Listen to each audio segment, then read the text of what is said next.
Bismillahirrahmanirrahim. Assalamualaikum warahmatullahi wabarakatuh. Alhamdulillahi rabbil alamin.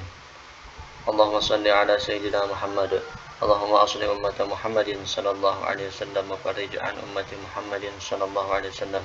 Warham ummata Muhammadin sallallahu alaihi wasallam. Warham ummata Muhammadin sallallahu alaihi wasallam. Wa anshur wahfadhu ayyid nahlatal watan fil alamin bihaqqi Muhammadin sallallahu alaihi wasallam. Kita sudah sampai pembahasan faslun fi asbabit tayammum, pasal tentang sebab dibolehkan tayamum. Apa saja sebab boleh tayamum? Jadi tayamum baru boleh ketika tidak ada air. Selama masih ada air, tayamum belum boleh digunakan. Asbabut tayamumi salah satu. Sebab-sebab tayamum ada 3. Yang pertama, faqdul ma'i. Tidak ada air. Tidak ada air ini dibagi 2. Faqdul ma'i hissi. Yang pertama, tidak ada air secara hissi. Yang kedua, faqdul ma'i maknawi. Tidak ada air secara maknawi. Faqdul ma'i hissi itu bagaimana? Faqdul ma'i hissi itu artinya benar-benar tidak ada air ketika kita berada di satu tempat. Kemudian memang nggak ada air di situ. Kita sudah cari nggak ada air. Nah, itu namanya faqdul ma' al-hissi. Tidak ada air sesungguhnya, benar-benar tidak ada air. Yang kedua, faqdul ma' maknawi. Tidak ada air secara maknawi. Artinya bagaimana? Tidak ada air, tapi kelihatannya ada air, seolah-olah ada air. Jadi faqdul ma' maknawi itu ada air, akan tetapi seolah-olah tidak ada air. Saya ulangi, salah tadi. Ada air, akan tetapi seolah-olah tidak ada air. Bagaimana? Yang pertama, ada beberapa sebabnya. Yang pertama karena sakit. Nah, ini dia sebenarnya. Wal marad ini, wal ihtiyaju ilaihi li atasyi hayawanin muhtaram ini termasuk namanya tidak ada air secara maknawi, yang 2 ini. Nah, tidak ada air secara maknawi, ada air cuma kelihatannya kayak tidak ada. Kayak orang sakit, ada air memang banyak, di sekitarnya banyak air. Akan tetapi kata dokter, kalau dia pakai air nanti lama sembuhnya, atau dia luka lama sembuhnya, atau nggak boleh pakai air kata dokter. Kalau pakai air mati, atau kalau pakai air sembuhnya menjadi lama. Maka itu namanya tidak ada air tapi kelihatannya tidak ada. Nah, itulah yang disebut, itulah contohnya, yaitu maradu, sakit. Nah, orang seperti ini boleh juga tidak menggunakan air. Boleh dia tayamum gitu. Wal ihtiyaju ilaihi li atasyi hayawanin muhtaram. Nah, ini contoh yang kedua. Ini ada air, cuma kelihatannya tidak ada. Apa sebabnya? Airnya dibutuhkan untuk keperluan yang lebih penting, keperluan makhluk yang lebih terhormat, hewan yang lebih terhormat. Misalkan manusia, kita contohkan manusia dulu. Misalkan ada di rumah air 3 drum, cuma tiba-tiba ada pemerintah memberitahukan, contoh, bahwa akan tidak datang air selama 3 bulan. Maka 3 drum yang di rumah itu, 1 drum kebutuhan untuk 1 bulan, 2 drum untuk 2 bulan, 3 drum untuk 3 bulan. Kalau dia gunakan untuk selain kebutuhan pokoknya, maka kurang nanti dari 3 bulan. Sedangkan pemberitaan tadi akan tidak ada air datang selama 3 bulan. Maka di saat itu boleh dia bertayamum. Sebabnya apa? Sebabnya membutuhkan air itu. Nah, ini artinya ada air seolah-olah tidak ada air. Atau dia memiliki hewan, sapi, yang membutuhkan minum. Air cuma itu saja. Maka di saat itu dia tidak boleh gunakan untuk berwudu. Akan tetapi dia memberikan hewannya untuk minum. Kalau memang hanya itu airnya. Nah, di saat itu dia boleh tayamum. Contoh yang ketiga tidak ada di sini. Saya tambahkan ada di kitab yang lebih besar. Contoh yang ketiga, kita di dalam rumah. Contoh yang ketiga dari tidak ada air secara maknawi adalah seperti misalkan begini. Kalau orang-orang dulu, rumah dan tempat pembendaharaan airnya itu jauh dari rumahnya kalau orang dulu kan. Misalkan turun dulu ke sumur gitu. Nah, contoh ini misalkan dia ada air di sumur tapi airnya nggak ada di rumahnya saat itu. Sedangkan di sumur ketika itu dijaga sama binatang buas. Maka di saat itu kalau dia ke sana akan membahayakan dirinya. Maka di saat itu pun dia boleh bertayamum walaupun ada air. Itulah yang dinamakan faqdul ma' al-ma'nawi. Tidak ada air secara maknawi, yaitu ada air tapi kelihatannya seperti tidak ada air. Kemudian yang ingin kami bahas juga, lalu apakah, pertanyaannya begini, apakah ketika tidak ada air lalu langsung kita boleh bertayamum? Bagaimana sih jarak kita harus mencari air? Jawabannya adalah tidak boleh bertayamum walaupun tidak ada air secara maknawi, secara hissi maksudnya. Tidak boleh bertayamum kalau tidak ada air secara hissi selama dia belum mencari air.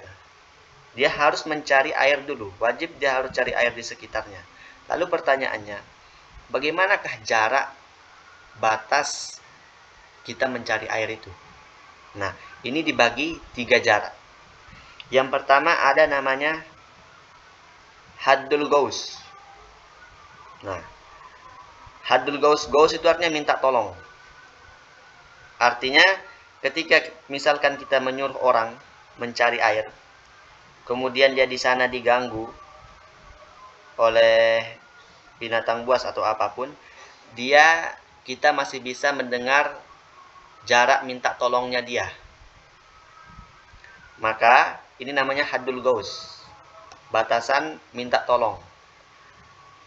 Nah, batasan haddul gaus ini wajib kita mencari di haddul gaus, jarak seperti ini, jarak minta tolong.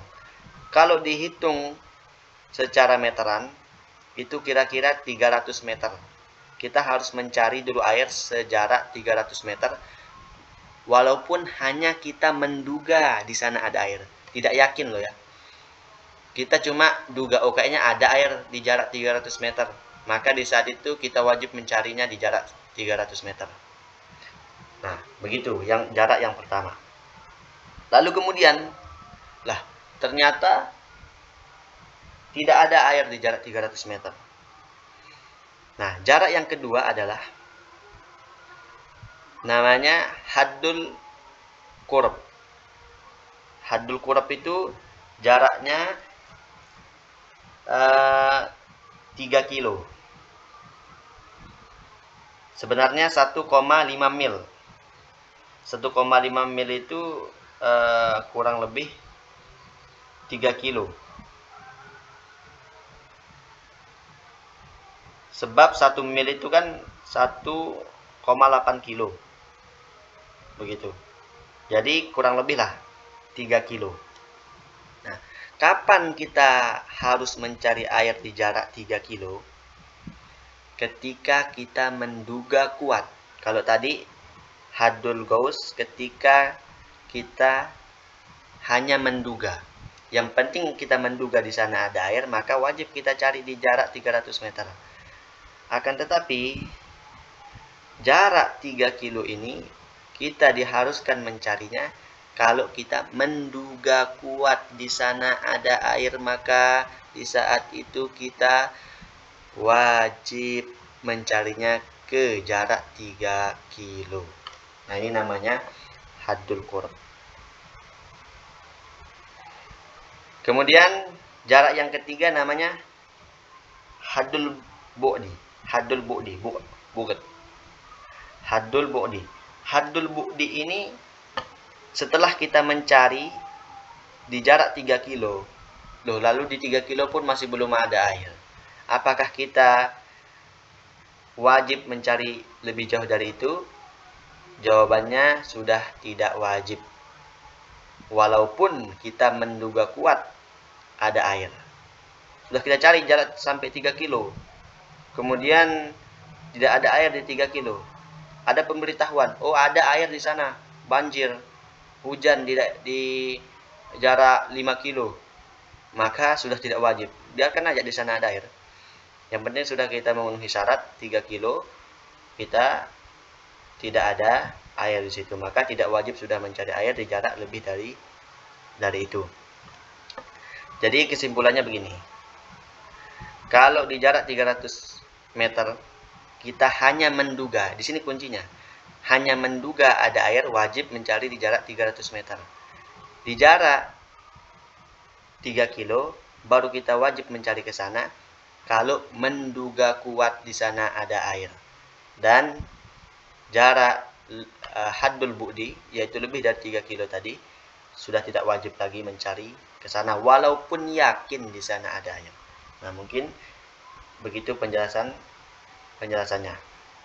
Sebenarnya ini ada pembahasan, kalau di kitab besar itu lebih banyak lagi pembahasannya. Nanti apakah harus diulang sholat yang menggunakan tayamum? Ada juga pembahasannya itu. Mungkin nanti kita bahas di bab tayamum selanjutnya. Ada ini masih mungkin bab tayamum. Nah, ini syarat tayamum. Nanti juga dibahas di situ. Apakah diulang sholatnya? Nanti ada. Ayo, untuk kita masih baca sedikit ya. Tanggung ini. Wa ghairul muhtarami sittatun. Dan yang tidak terhormat itu ada 6. Ini maksudnya. Kalau dibutuhkan oleh hewan terhormat. Kalau bukan hewan terhormat, jangan dikasih airnya. Pakai aja wudhu gitu. Jangan dikasih airnya. Yang pertama, tarikus sholah. Orang yang meninggalkan sholat. Orang yang meninggal sholat, dibiarkan dia kehausan. Jangan dikasih airnya. Pakai aja wudhu airnya. Begitu maksudnya ini. Wazanil muhson. Zina muhson. Wal murtad. Orang yang murtad, keluar dari Islam. Wal kafirul harbi. Kafir yang mengganggu umat muslim, yang mengganggu kita. Beda dengan kafir yang ada dua, kafir harbi, kafir zimmi. Kalau kafir zimmi yang hidup di bawah tanggungan orang muslim dan tidak mengganggu orang muslim, itu namanya tetap dia terhormat.